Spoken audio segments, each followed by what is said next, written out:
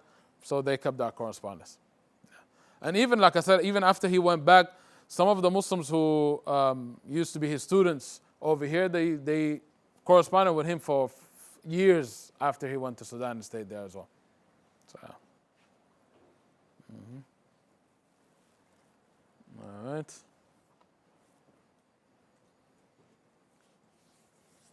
Any other questions or comments? Huh? Am I writing a book? About Sheikh Satim, perhaps. I'm thinking about it. So I've asked around, because like I said, usually the sentiment is that, oh, nobody cared about Muslims, nobody did anything over here before. So I know, for example, like I said, he started at least 5 different Muslim organizations. He's opened so many masajid. He's had a lot of students who are teaching all kind of things. And he put in a lot of work. So some of it is known, some of it is not really well known. So inshallah, I'm planning to write a book on him. Inshallah, once I get all his correspondence and the things he wrote in his journal, inshallah. So keep me in your dua, inshallah, that may Allah make it easy. Inshallah. Yes. All right. Any other questions or comments? Yes.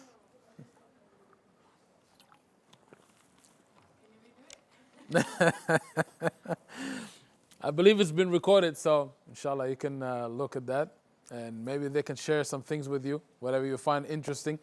So, I mean, by show of hands, how many of you, how familiar with you with this? Would you say that, you knew most of it, some of it, none of it, none of it? About half? Okay. The more, okay. Before that? No. Okay. Usually it's not really taught or even talked about. Yes. And the thing is, what's interesting is that when those information were coming out, a lot of academics were saying, no, this is nonsense. It's not there. Until a lot of the books were coming like in the 20s, and some were even as late as in the 70s. They were talking about this right here. And 3 of these books are actually written by non-Muslims. So they came before Columbus. It's a very interesting book. Dr. Ivan, he's an African American. I can't remember what university he's from, but his book is very, very interesting, and it will give you a lot of information, of course, that will talk about this. And even the last book, 1491. So those two, 1491 and 1421, that's like the main like thing on the book. Like if you just look it up, you'll see the book with those numbers. Yes. I know that Sheikh Safi was before Malcolm X's time, but did he ever, after he left the Nation of Islam, did he ever learn from the teachings of Sheikh Safi? So Malcolm X, if you remember, actually, I showed a picture of him with another Sudanese sheikh. So when he went and made Hajj and all of that in the last year of his life and actually changed to Orthodox Islam, he had a meeting with some of the scholars in Mecca, and Sheikh Ahmed Hassoun was actually in Mecca at the time, and he was given the task to come and accompany Malcolm X to teach him Islam. So he actually came back with him and remained in the States with him until he passed away. He's the one that led Salatul Janazah for Hajj Malik al-Shabazz, Malcolm X. So yes, he took from scholars. After he kind of had that change in Mecca and all of that, he took from scholars, alhamdulillah. So yes.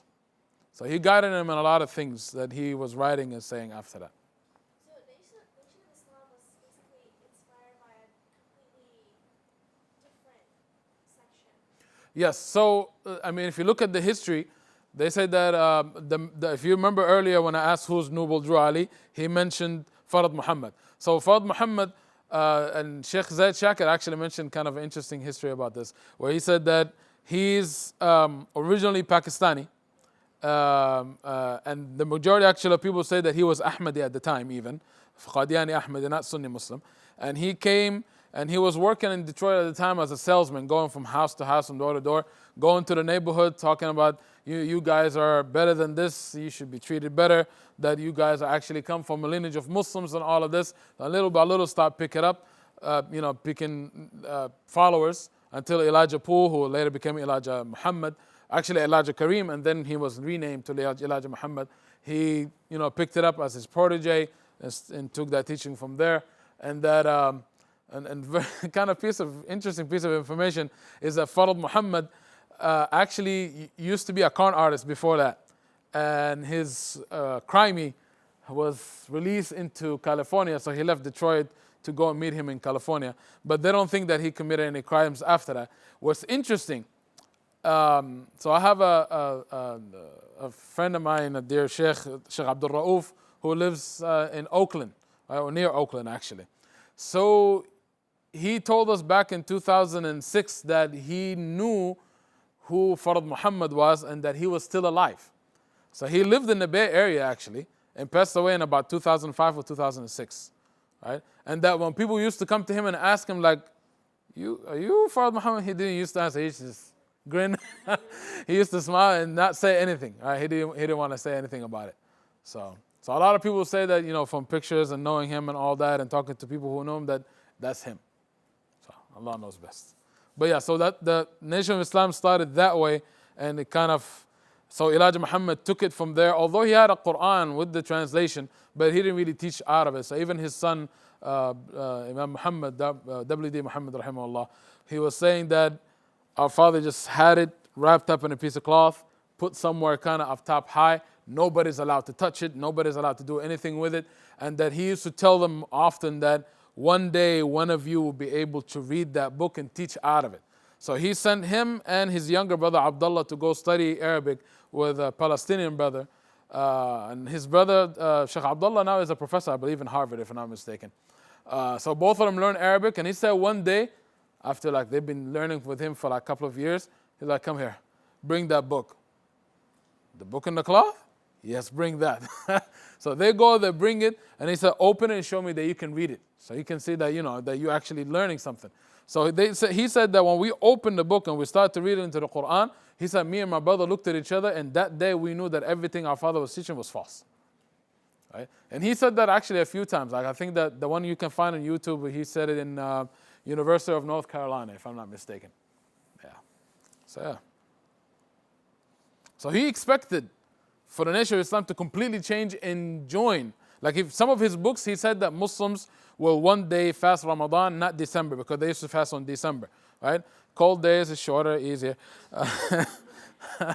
And that Muslims will actually make Hajj. Muslims will, we will pray like Muslims pray and all that type of stuff. So, and in the writings to Sheikh Sati, he told him that one day we'll actually pray like you and all that, but my people are not ready for that. So he knew that they were very different. But, yes. Yeah. Any last question or comment or anything like that? All right.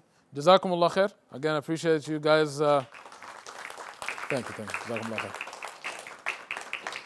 Yes, I mean, I'm hoping that I kind of just inspired some of you, if not all of you, to kind of just look further into it, dig deeper into it. Maybe if you're into history and literature and all that, then maybe you can do some research, in the library, look up some of this information and maybe write something about it, inshallah. Jazakumullah khair. Assalamu alaikum wa rahmatullah.